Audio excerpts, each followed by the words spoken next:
Hello everyone, आप सभी का स्वागत है हमारी इस नई वीडियो में। आज हम पढ़ने वाले हैं प्रोडक्शन ऑफ मोनोक्लोनल एंटीबॉडीज़ के बारे में।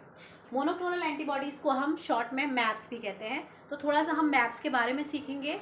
I will give you the basic introduction part of maps. Maps क्या होते हैं, फिर हम सीखेंगे कि मैप्स आप प्रोड्यूस कैसे करेंगे, क्या टेक्नोलॉजी है जिसके थ्रू मैप्स का प्रोडक्शन किया जाता है, और लेटर ऑन फिर मैं आपको इनकी एप्लीकेशंस बताऊंगी कि कहाँ हम इन मैप्स का यूज़ कर सकते हैं और why this maps are so much in demand in market. तो चलिए शुरू करते हैं। मैप्स आपकी होती हैं, M stands for monoclonal, A for anti, B for body, and यहाँ पे एस है आपका एंटीबॉडीज का, जो एस आता है उसके लिए स्टैंड करता है।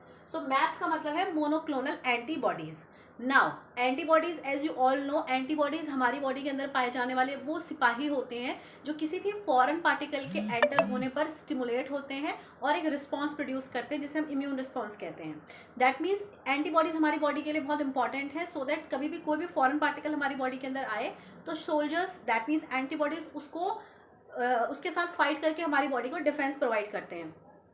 तो बहुत सारी डिजीज़ेज़ हैं जहाँ पर हम एंटीबॉडीज़ का, रेडीमेड एंटीबॉडीज़ का इस्तेमाल करके इम्यूनाइजेशन करते हैं और पर्सन को इम्यूनिटी प्रोवाइड करते हैं। दैट मीन्स उसको हम फाइटिंग कैपेसिटी प्रोवाइड करते हैं।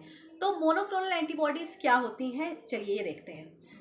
जैसा कि आपने सीखा होगा जब हमने इम्यूनिटी पढ़ी थी, एक होती है आपकी बी सेल्स और एक होती है टी सेल्स। ठीक है, जो बी सेल्स होती हैं, जैसा कि आपको पता है, ये बोन मैरो में प्रोड्यूस होती हैं और बोन मैरो से प्रोड्यूस होने के बाद आपका ये आपके ब्लड में फ्रीली सर्कुलेट होती हैं। और वहाँ इनका क्या काम होता है, हमारी बॉडी के अंदर जो बी सेल्स होती है इनका काम होता है एंटीबॉडीज बनाना। ये हमारी बॉडी के अंदर एंटीबॉडीज को प्रोड्यूस करती हैं। तो मैं कह सकती हूँ बी सेल्स क्या है, एंटीबॉडी प्रोड्यूसिंग सेल्स हैं। तो आपकी जो बी सेल्स होती हैं इनके साथ क्या प्रॉपर्टी होती है, ये अपने से एंटीबॉडीज प्रोड्यूस करती हैं। तो रिसर्चर्स ने सोचा कि क्यों ना अगर हम इन बी सेल्स को इन विट्रो हम इनको ऑब्टेन करें और इनसे हम बनी हुई एंटीबॉडीज को यूज करें, उसको प्योरीफाई करें, तो हम उसको किसी पेशेंट को दे सकते हैं for providing the immunity to that person. पर क्या होता है, बी सेल्स जो एंटीबॉडीज प्रोड्यूस करती है वो बहुत कम अमाउंट में प्रोड्यूस करती है। आपको जब पूरी की पूरी मैनकाइंड को सपोर्ट करना है, हेल्प करना है, तो आपको एंटीबॉडीज बल्क क्वांटिटी में चाहिए। तो मोनोक्लोनल एंटीबॉडीज, जो प्रोड्यूस्ड एंटीबॉडीज हैं, वो हमारी इस जरूरत को पूरा करती हैं। वो हमें बहुत इमेंस अमाउंट में एंटीबॉडीज प्रोवाइड करती हैं। कैसे प्रोवाइड करती हैं देखिएगा। आपकी जो बी सेल्स है इनका काम होता है एंटीबॉडी प्रोड्यूस करना, ऑल राइट। पर रिसर्च ने ये भी पता लगाया है कि कुछ बी सेल्स ऐसी होती हैं जो आपका कैंसरस सेल्स को बनाती हैं, ठीक है, जिन्हें आप माइलोमा सेल्स कहते हैं। सो आपने यहाँ पे कहीं पे मैंने लिख रखा है, आप नीचे देखेंगे मैंने यहाँ पे मेंशन किया हुआ है माइलोमा सेल्स। तो माइलोमा सेल्स क्या होती हैं, कुछ बी सेल्स हैं जो आपका माइलोमा सेल्स को बनाती हैं। और माइलोमा सेल्स क्या है, माइलोमा सेल्स आपकी है कैंसर कॉजिंग सेल्स। ये हमारी बॉडी के अंदर कैंसर कॉज कर पाती हैं। तो साइंटिस्ट ने ये देखा, दो साइंटिस्ट थे आपके, एक्चुअली दो इम्यूनोलॉजिस्ट थे, एक थे कोलर और एक थे माइलस्टीन। इनको अपने जो काम मैं आपको बताने जा रही हूँ उसके लिए उनको नोबेल प्राइज भी अवार्ड किया गया है। उन्होंने क्या किया, उन्होंने इस बी सेल का और इस मायो सेल का आपस में फ्यूजन करा दिया। तो क्या किया उन्होंने, बी सेल और माइलोमा सेल का फ्यूजन करा दिया। एक बी सेल ली और एक माइलोमा सेल ली और इन दोनों को आपस में क्रॉस करवा दिया। तो उन्होंने देखा कि जब बी सेल और माइलोमा सेल की क्रॉस करवाई गई तो जो फ्यूज्ड सेल बनी, हाइब्रिड सेल बनी, उस सेल के अंदर ये प्रॉपर्टी आई कि उसने बहुत ज्यादा अमाउंट में एंटीबॉडीज बनाना शुरू करा।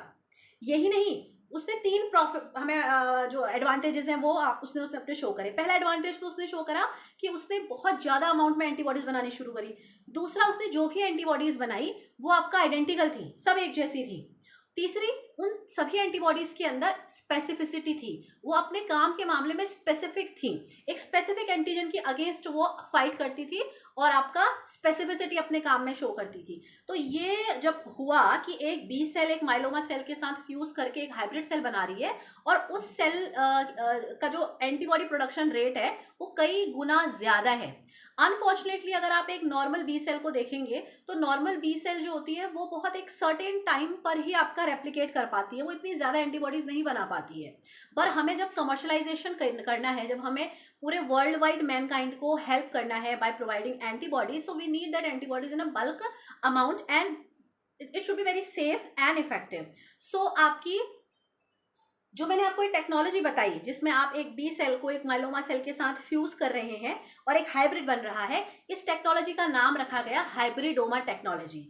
तो आज हम पढ़ेंगे कि मोनोक्लोनल एंटीबॉडीज का प्रोडक्शन कैसे कराया जाता है। ये कराया जाता है हाइब्रिडोमा टेक्नोलॉजी से। ठीक है, तो इस टेक्नोलॉजी में हम क्या करते हैं, चलिए स्टार्ट करते हैं। सबसे पहले आप इस एक्सपेरिमेंट में यूज करते हैं माइस को। माइस क्या है यहाँ पे, ये आपका एक एक्सपेरिमेंटल एनिमल है। तो आप इसको लेते हैं और इसको आप नेचुरल इन्फेक्शन की तरह आप इसके अंदर एंटीजन का इंट्रोडक्शन करवाते हैं। आपको जिस भी एंटीबॉडी का प्रोडक्शन चाहिए, आप जिस भी मोनोक्लोनल एंटीबॉडी को बनाना चाहते हैं, उस एंटीबॉडी को स्टिमुलेट करने वाली एंटीजन को आपने माइस के अंदर इंजेक्ट करना है, just like a natural infection. तो जैसे ही ये एंटीजन इस माइस की बॉडी में जाएगा तो माइस का इम्यून सिस्टम स्टिमुलेट होगा और माइस की बॉडी क्या करना शुरू करेगी, एंटीबॉडीज का प्रोडक्शन शुरू करेगी। वो एंटीबॉडीज चली जाती है माइस के स्प्लिन में। तो आपको अब इस माइस को क्या करना पड़ेगा, you need to sacrifice the mice and you need to remove the spleen of mice। तो आप क्या करेंगे, इस माइस को एंटीजन का इन्फेक्शन करवाने के बाद इसको आप सेक्रीफाइस करेंगे। सेक्रीफाइस करने के बाद इसका स्प्लिन निकाला जाएगा। इसके स्प्लिन से हमें क्या मिल जाएंगे, इसके स्प्लिन से हमें मिल जाएंगी बी सेल्स। क्योंकि हमें करवाना क्या है, हाइब्रिडोमा टेक्नोलॉजी में हमें बी सेल को माइलोमा सेल के साथ फ्यूज करके हाइब्रिड सेल बनानी है। तो हमें एक चाहिए रहेगी बी सेल। तो हमने स्प्लिन लिया और स्प्लिन निकालने के बाद हमने उसका जो एंटीबॉडी कंटेनिंग सस्पेंशन था उसको लिया। सो ये हमारा है सस्पेंशन ऑफ बी सेल। अब हमने क्या किया, सेल कल्चर टेक्निक से हमने माइलोमा सेल ली। ठीक है, और माइलोमा सेल कहाँ से बनती है मैं आपको बता चुकी हूँ, बी सेल्स ही हैं जो आपका अपने आप को माइलोमा सेल में कन्वर्ट करती हैं। तो आपने एक माइलोमा सेल की सेल कल्चर से बहुत सारी आपने an number of myeloma cells obtain कर ली और उसको आपने मिक्स कर दिया आपके बी सेल सस्पेंशंस में। ठीक है, तो यहाँ पर आप देख सकते हैं ये कलर दिखा रहा है माइलोमा सेल को, ऑरेंज कलर, और ये जो कलर देख रहे हैं आप व्हाइट, ये है आपका बी सेल। तो जैसे ही आपने इस कंटेनर के अंदर माइलोमा सेल और बी सेल्स को मिक्स किया तो क्या हुआ, इनका मिक्सचर बना। उस मिक्सचर में कुछ आपकी है अनफ्यूज्ड बी सेल और कुछ है आपकी अनफ्यूज्ड माइलोमा सेल और कुछ है आपकी फ्यूज्ड सेल। कुछ ऐसी भी आपकी बी सेल्स होंगी जो माइलोमा सेल के साथ फ्यूज हो गई होंगी।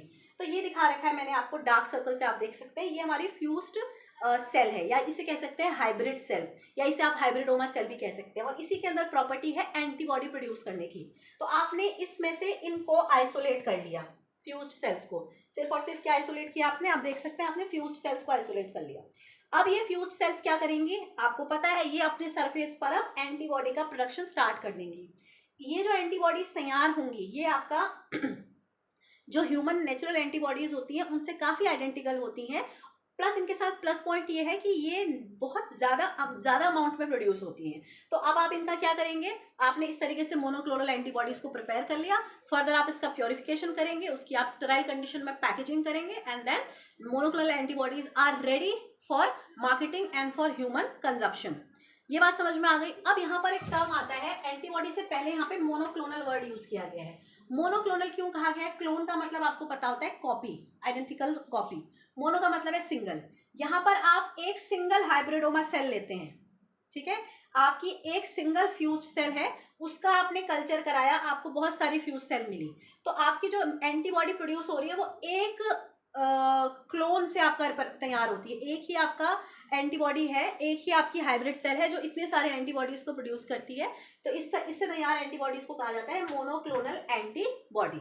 ऑलराइट, अब बात करते हैं कि हमें ये चाहिए कहाँ, why we need monoclonal antibodies. देखिए, मोनोक्लोनल एंटीबॉडीज दो तरीके से इस्तेमाल में आती हैं। पहला यूज है इनका डायग्नोसिस में और दूसरा यूज है इनका थेराप्यूटिक्स में, यानी कि थेरेपी में, डिजीज को ट्रीट करने में। चलिए देखते हैं, ये मैं रब कर देती हूँ।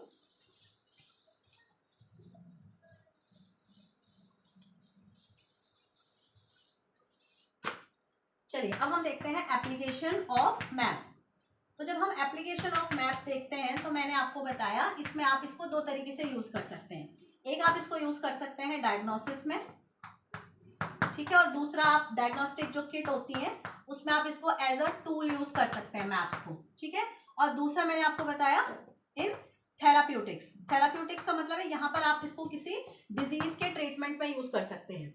जैसे कि आपको एक मैं फर्स्ट जो FDA ने अप्रूव्ड मोनोक्लोनल एंटीबॉडी थी वो बताती हूँ।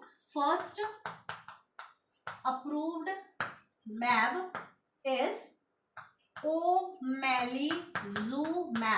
ओमैलीजुमैब जो है आपकी, this is the first ever FDA approved monoclonal antibody. It was synthesized in 1986 and it got approval from the FDA. Reason behind monoclonal antibodies, देखिए although they are more identical to human antibodies, but still उनको obtain किया गया है, मैंने आपको बताया, माइस से, animals से, ठीक है। तो एनिमल्स के स्प्लिन से जब आपने उस सस्पेंशन को लिया होगा बी सेल्स की, तो उसमें अदर एंटीबॉडीज भी बनी होंगी। सो वो एंटीबॉडीज ह्यूमन बॉडी के अंदर जब जाती हैं तो कहीं ना कहीं वो साइड इफेक्ट शो करती हैं, जैसे कि स्किन रैश शो करना, एलर्जी शो करना, ठीक है, इचिंग शो करना। तो ये सारे साइड इफेक्ट्स एसोसिएटेड रहते हैं मोनोक्लोनल एंटीबॉडीज के साथ। पर ओमैलीजुमैब जो है वो बहुत ही ज़्यादा सेफ आपकी एंटीबॉडी है, जिसका आपका साइड इफेक्ट्स बहुत ही ज़्यादा मिनिमम होते हैं। कभी कभार अगर हम साइड इफेक्ट की बात करें तो किडनी ट्रांसप्लांट्स में कभी कभार किडनी रिजेक्शन का जैसा साइड इफेक्ट भी देखने को मिलता है due to these monoclonal antibodies, but this omalizumab was the first approved antibody from the FDA because it is very safe to use. अब बात करें इसका यूज़ कहाँ करते हैं। सो ओमैलीजुमैब जो है आपकी, ये एक एंटीबॉडी है जिसको आप यूज कर सकते हैं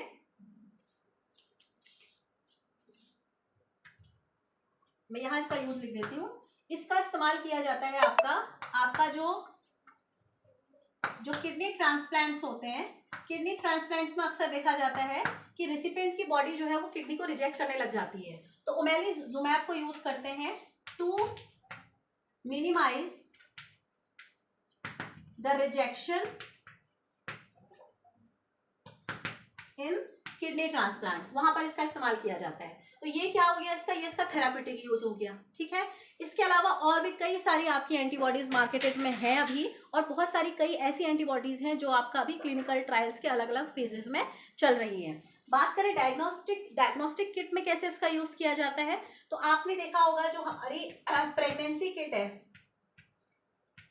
जो प्रेगनेंसी हमारे घरों में जो home based pregnancy test kit है, जिसको इस्तेमाल करने के लिए किसी एक स्पेशल प्रोफेशनल की जरूरत नहीं है, even a person can use this kit. तो ये जो किट है ये भी आपको पता है, प्रेगनेंसी टेस्ट किट जो है वो प्रेगनेंसी को डायग्नोस करने के लिए यूज होती है। तो इस किट को तैयार करने के लिए भी आपका मोनोक्लोनल एंटीबॉडीज का इस्तेमाल किया गया है, जिसकी मदद से आप कलर चेंज की वजह से आप बता पाते हैं कि पॉजिटिव है प्रेगनेंसी या नेगेटिव है। इसके अलावा जो आपके अदर मोनोक्लोनल एंटीबॉडीज हैं, they are finding application in varieties of diseases. Mainly आपका जो कैंसर है, कैंसर का ट्रीटमेंट इनके लिए एक पोटेंशियल टारगेट है, ठीक है। तो बहुत सारे ऐसे आपके मोनोक्लोनल एंटीबॉडीज हैं जिनका इस्तेमाल कैंसर्स, वेराइटीज ऑफ कैंसर को ठीक करने के लिए यूज किया जा रहा है। जैसे आपका नॉन हॉजकिन कैंसर है, उसको ट्रीट करने के लिए भी आपकी कुछ मोनोक्लोनल एंटीबॉडीज ऑलरेडी मार्केट में हैं। उसके अलावा लुकीमिया है, उसको ट्रीट करने के लिए भी बहुत सारी आपकी मोनोक्लोनल एंटीबॉडीज मार्केट में है। So now we can understand the importance of monoclonal antibodies and how do we prepare it. This is the procedure by which we can obtain the monoclonal antibodies. So this was all about it. I hope आपको content informative लगा होगा। अगर आपको video अच्छी लगी है तो please do like, share and subscribe to my channel and share with your friends. And if you have any doubt related to any topic including pharmacy subjects as well as the basic biology and chemistry, you can comment and I will try to discuss in the next video. Thanks for watching.